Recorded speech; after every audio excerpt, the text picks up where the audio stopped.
Are you struggling with bad breath? Dragon's Breath presents Dragon's Breath Mouthwash, a new, revolutionary dental product designed to kill all bacteria and germs without leaving a bad taste. Please consult your dental healthcare physician to see if Dragon's Breath is right for you. If you experience any negative side effects, please seek help immediately. Dragon's Breath is not to be held liable for any negative side effects that are caused by Dragon's Breath products. Dragon Breath Mouthwash, keeping you all day fire fresh.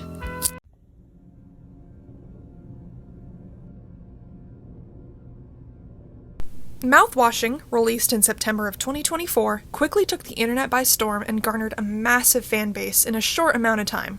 It is a psychological horror game where 5 characters are trapped on a freighter spaceship.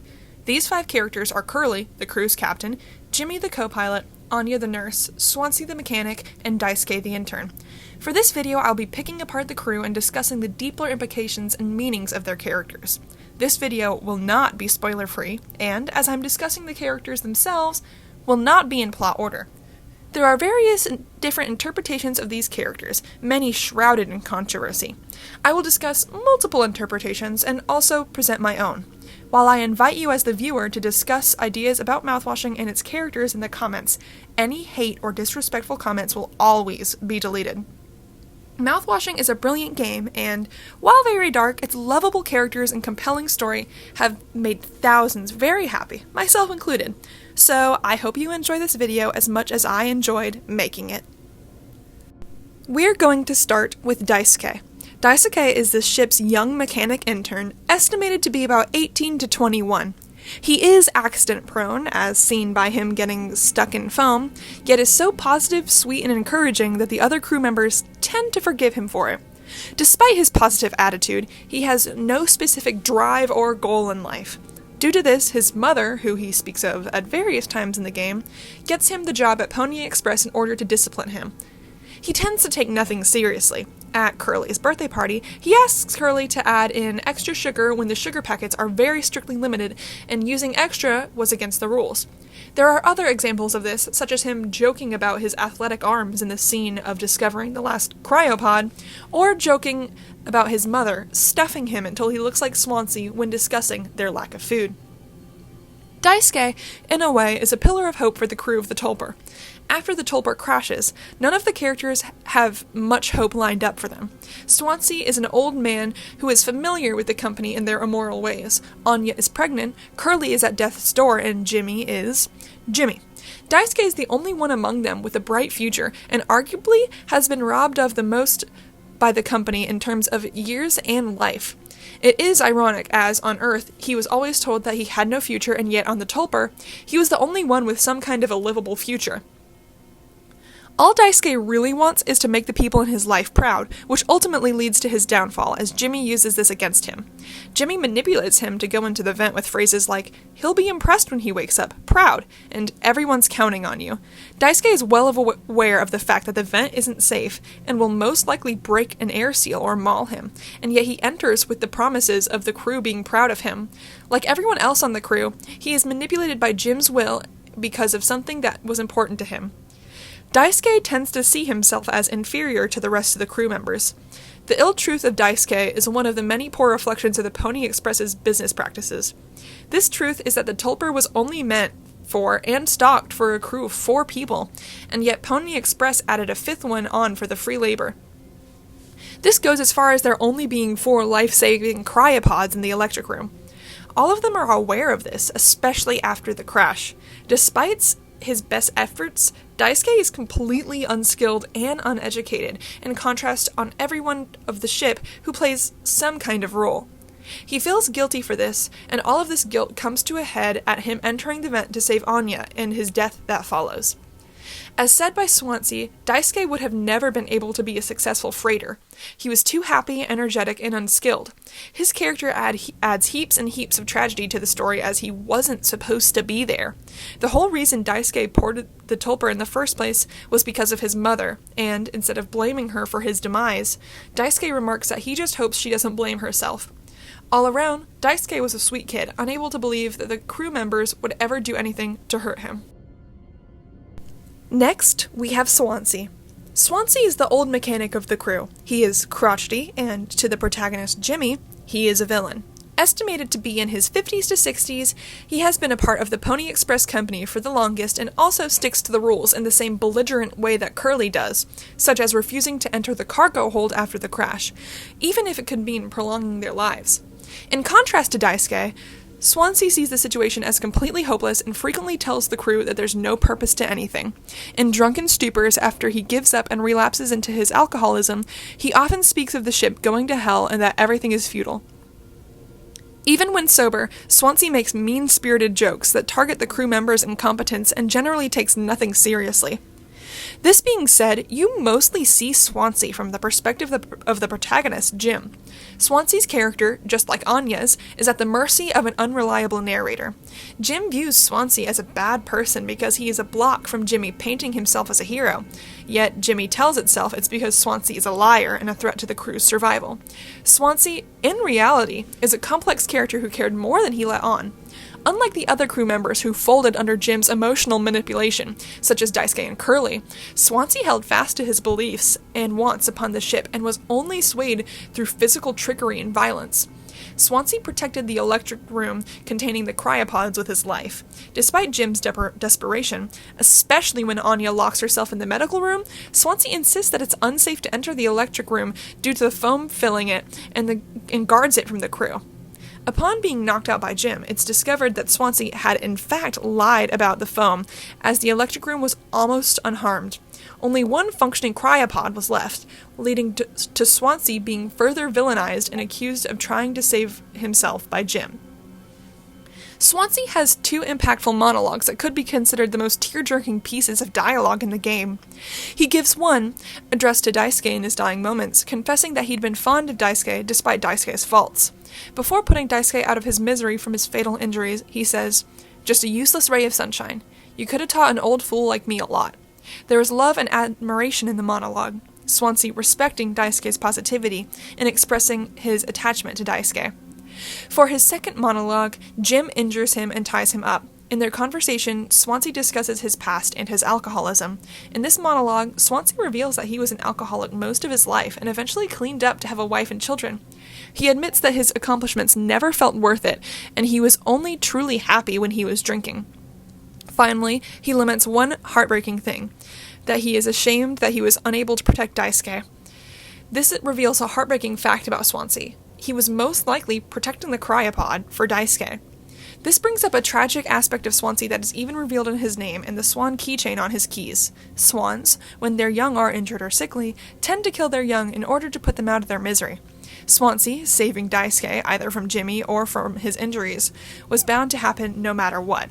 Swansea's character also reveals a lot about the world they live in, specifically Pony Express and the working class of the future. Despite the fact that Swansea had a good job, it worked him to a point where he never felt truly happy, not even when he'd earned the things that he thought would make him happy. Before he ends Daisuke's life, he comments that Daisuke was too kind and joyful to ever be a freighter, which would wear him down and make him old and mean, such as Swansea was. The company sucked the life from him.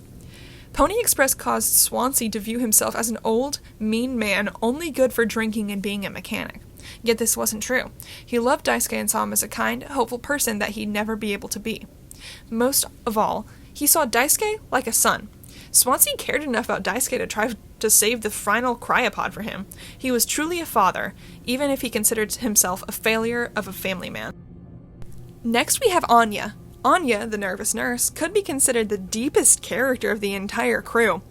Like the other crew members who felt like failures in their own way, Anya has failed out of medical school multiple times, and her last resort was taking a short nursing course to work for Pony Express. Being another victim of Jimmy's narrative, she's rarely portrayed positively when you play as him. From Jimmy's perspective, she comes off as whiny and emotional, which is even more reflective of Jimmy's perspective on women. Yet Anya is far more than Jimmy or the child he forced upon her. In the few scenes with her before the crash, she is depicted as light-hearted, caring, and even teasing at times. She is only brought to emotional reactions when it's expected and valid to do so, such as upon the news that she'd be losing her job. There are various reflections of Anya's spirit and intelligence throughout the story. For one, Anya keeps Curly alive on very little medical supplies, consisting of rubbing alcohol, oxycodone, and bandages. Not only this, but Anya is incredibly resilient and copes as best as she can with the conflicts presented before her. Anya has a recurring motif that she states throughout the story: "Our worst moments don't make us monsters." Another aspect of Anya's character, her compassion or her intelligence, is reflected in the fact that she cannot give Curly his pills. Throughout Jimmy's mental descent, Anya consistently asks Jimmy to give Curly his pills. There are various theories for why this is. Some are surface level, such as the idea is that seeing Curly in his state and hurting him upsets her. Another is that touching his throat and the sounds makes her nauseous due to her pregnancy. Deeper theories suggest that perhaps Anya felt guilty giving Curly his pills without consent, as it reminds her of Jimmy and his assault on her. She did say that, alongside it making her nauseous, giving Curly his pills put him in excruciating pain. An even deeper possibility is that Anya is aware of how restless Jimmy is and how desperate he is to feel in control. It is theorized that Anya gave Jimmy the task of medicating Curly to keep Jim's sanity at bay and to make him feel useful, as, when feeling useless and powerless, Jimmy would lash out at people. Anya also used a fawning method to keep Jimmy's anger at bay. Despite it being obvious that Jimmy was incompetent and a failure of a captain, she would frequently tell him the opposite to keep him from becoming violent. Anya knew far more than she let on, more than the rest of the crew. She's incredibly insightful, revealed in the dead pixel monologue. In a late-night conversation with Curly, she points out a dead pixel on the screen to him. When Curly states that he couldn't see it and that he's more focused on the larger picture, Anya states that it's always there in the back of her mind. The pixel was supposed to represent Jimmy and the ill feelings she had about him. She proceeds to ask the chilling question: why do you think Pony Express put a lock on the medical room door but not the sleeping quarters? Female mouthwashing players immediately knew what she meant. Unfortunately, Anya is a good reflection of what it's like to be a female in the workforce, with Jimmy stating, "Anya will never get into medical school because she's, well, let's be real," and Swansea stating, "Our nurse should be here. Even she couldn't make the situation worse with her presence." No one in the crew took her seriously at all. She's a determined woman, one who never gave up on trying to get into medical school despite her failures, and yet the men on the crew view her as incompetent. Curly did respect her, to a degree, but he still ends up betraying her and ignoring her traumatic struggles as a woman. Not only this, but Curly too ignores her duties and gives empty answers to the psychoval. On the Tulpar, company rules are prioritized over Anya's safety and well-being again and again. When she takes the gun and hides it, Curly insists that it can be fixed and cleaned from their record as Pony Express employees. Anya states that she knew Curly wouldn't give her the gun, not even to protect herself, most likely due to company protocol and the fact the gun was only for the captain. Anya having the gun could have prevented the tragedy from taking place, and yet she never received it. She's one of the most helpless mouthwashing characters, and her fate is heartbreaking to watch. The only person who could have helped her, and yet chose not to, was reduced to meat and bone. She was trapped with her abuser, and when she and Swansea were in the cockpit, possibly trying to discuss Jimmy, he was inescapable, and there was nothing she could do. Anya's plight is barely even futuristic. Unfortunately, companies neglecting a woman's safety is something very real in the present. Of course, it feels worse in her case, being in space, and it is reflective of Pony Express and how little they cared for employee safety. Yet Anya's plight, and even the horrific extent of it, is a horror story that one could find in modern day if they looked. Her story calls the players to question situations of abuse and neglect of women in their own life, and causes them to question their own reactions to it. No matter what Jimmy made of her in his narrative, Anya is a character who resonated with thousands of female players. She was kind and considerate, never letting hatred consume her. She had been abused and defiled beyond words, and yet she never turned to bitterness and resentment of the crew, such as Jimmy and Swansea did. She was intelligent and determined, keeping Curly alive with minimal supplies, even if this fact was never recognized or applauded by anyone on the crew. Most of all, she is loved deeply by the fandom. Next we have Captain Curly. Curly is the face, or their lack of mouthwashing. When you are introduced to Curly, his singular, unblinking blue eye traces your movements with hatred in the medical room. His skinless body, removed of limbs, is initially meant to terrify the player and highlight the extent of the crash. Curly, as a character, is highly complex, surrounded by discourse, and he is partially responsible for the Tulpar crash. Curly is the esteemed captain of the Tulpar. It is stated multiple times by Jimmy that Curly is well respected among the company, well known as an accomplished captain. He is good at his job and has earned his position at the very top of the Pony Express freighter ladder. This being said, he isn't happy. As Curly descends into the ship to perform Jimmy's psych eval, you enter into a cutscene of a red ocean under a black starry sky. The player is surrounded by ladders and warning signs. It is theorized that the warning signs represent all of the warning signs that Curly ignored, and the ladders representing Curly feeling as if his career and life were leading to nowhere, further proven by Jim's later quote, "You reached the highest rung on this ladder. Now you're wondering if you're on the right ladder at all." Curly's perspective on his job does come from a place of privilege. Having his needs met financially, he now wishes for self-actualization. He's in a completely different position than the rest of the crew, who are just barely scraping by. When Curly expresses his emotions about his life to Jimmy, it causes conflict and plants the seeds that leads to Jimmy's violence. Even at his own birthday party, Jimmy reprimands Curly for wanting more than his job and accuses him of thinking that he was better than the crew, which Curly never insinuates nor says. Curly's depression didn't come from a place of malice or hatred, despite how it was perceived by Jimmy. A day before the crash, Curly discovers that Anya has taken the Tulpar's gun, a gun only the captain had access to. He insists that he wants to help her with what she's going through, and repeats his recurring motif, "You and the crew are all my responsibility." When he discovers that his lifelong friend sexually assaulted Anya, his demeanor changes, and he leaves her with the simple statement, "I've known him for a long time. I'll talk to him." The next day, Anya confronts Jimmy on her own, and nothing comes of it. Curly insists to both Jim and Anya that he can fix it, being more reassuring to Jimmy than Anya. He tries to convince Jimmy that everything would be fine and that he'd handle it back on Earth. To this, Jimmy suggests a chilling idea. The Tulpar crew could go missing, be regarded as a tragedy, and no one would know. Curly falls silent as Jimmy walks away, walking to seal their fate, to crash the Tulpar. Curly is heavily criticized and debated over. Why didn't he do anything to stop Jimmy? Why didn't he reprimand Jimmy for Jimmy's disgusting behavior? The fandom seems to be split down the middle, half believing that Curly either didn't believe Anya and was siding with Jimmy, or that he understood Jimmy was at a violent point and reassured him only to talk him down for the safety of the crew. The truth is that Captain Curly was a pushover. As expressed in his monologue in the prequel game, How Fish is Made, he'd always say yes to one more job, one more freight trip, and one more year, until one more became many more. He frequently faced verbal abuse from Jimmy, who would complain about Curly's success and even insulted him in front of the entire crew. Despite this, Curly would claim that Jimmy was a good friend of his. Curly ignored the warnings of Jimmy on his part, and, when presented with Jimmy hurting one of his crew members, he froze. It became real at that moment.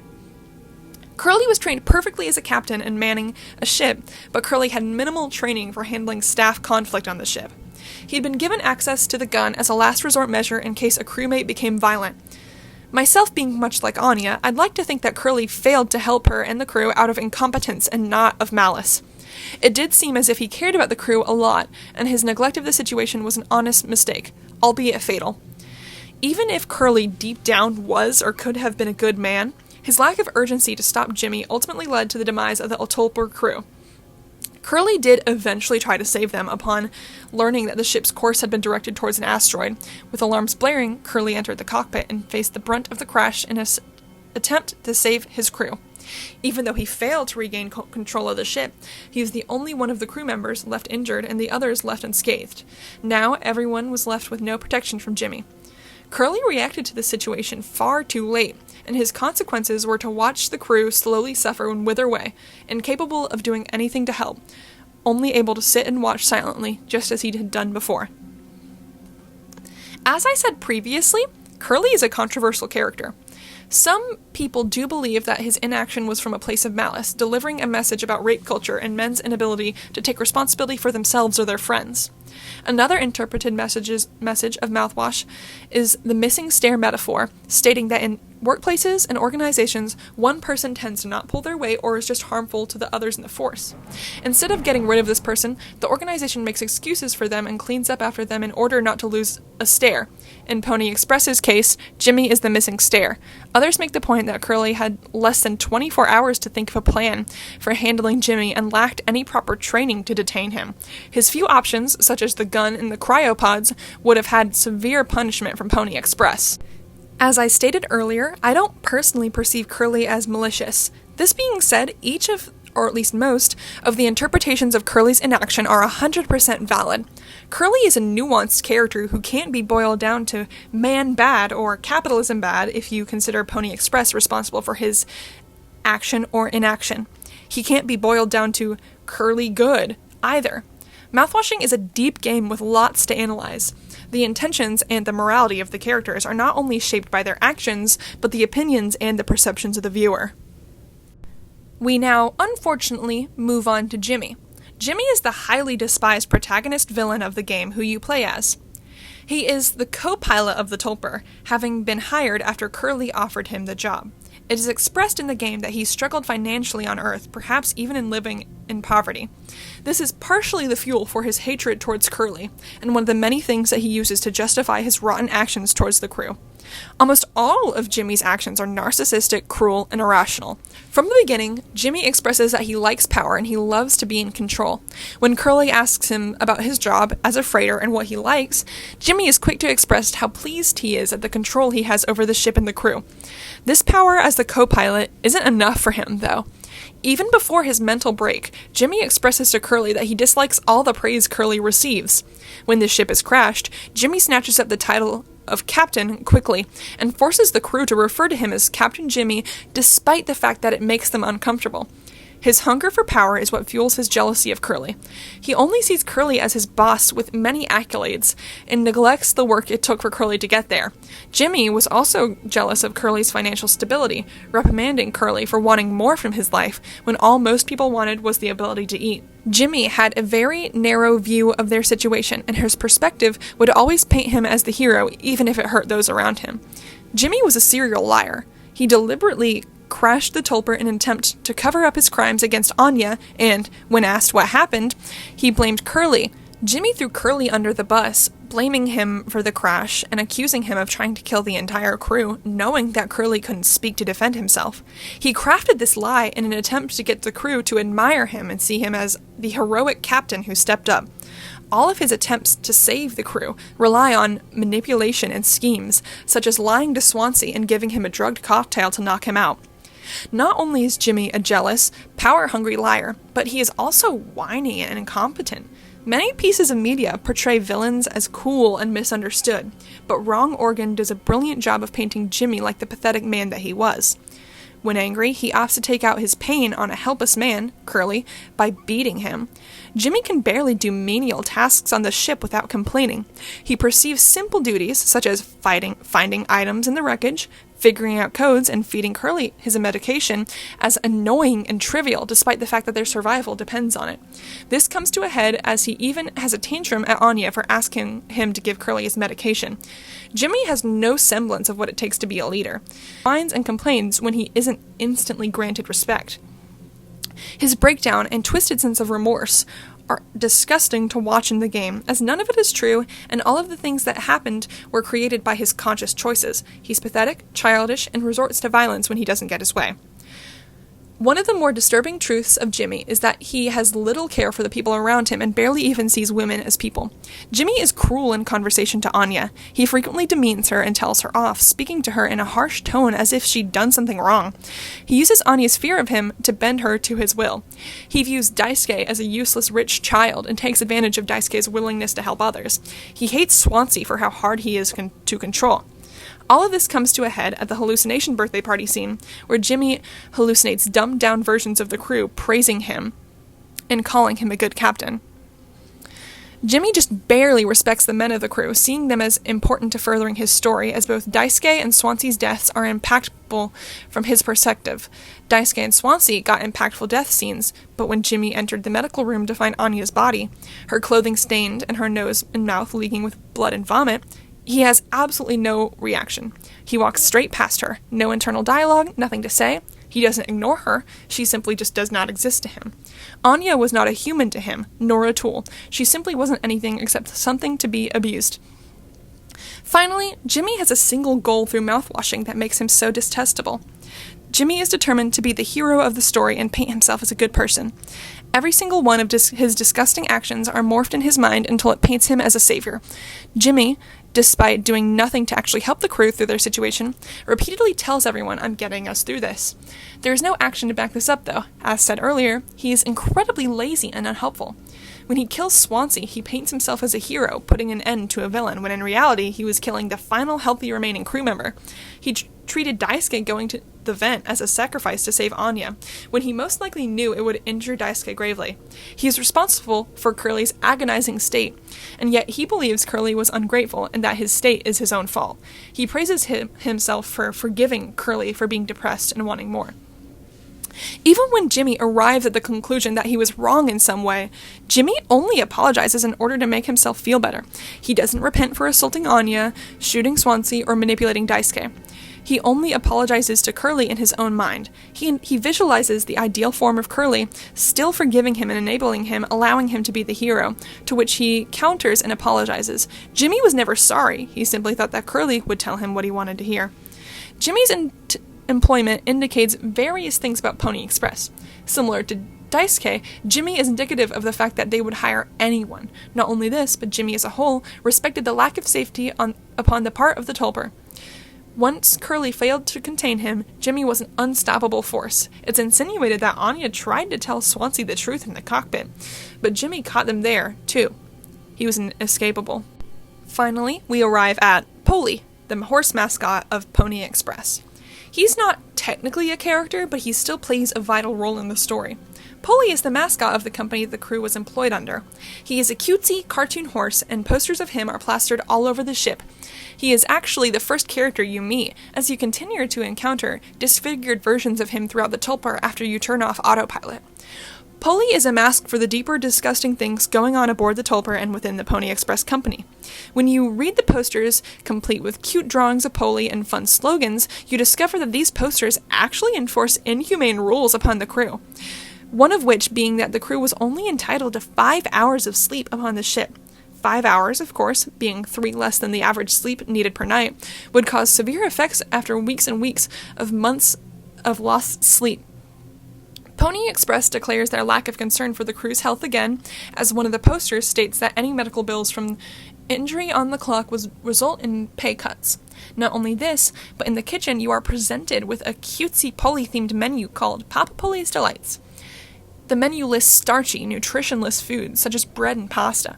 These foods are made with astronaut-like pouches of random chemical substances that are debatably safe to consume. The closest thing to nutrition that the crew receives are cans of soup. Polly is not only a mask for Pony Express's workers' rights violations. He represents the things that Jimmy suppresses, which eventually comes to haunt him in the form of hallucinations.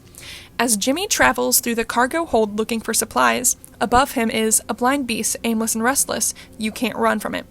This beast is a purple horse, disfigured and slender, that comes down to look at him in the cargo hold.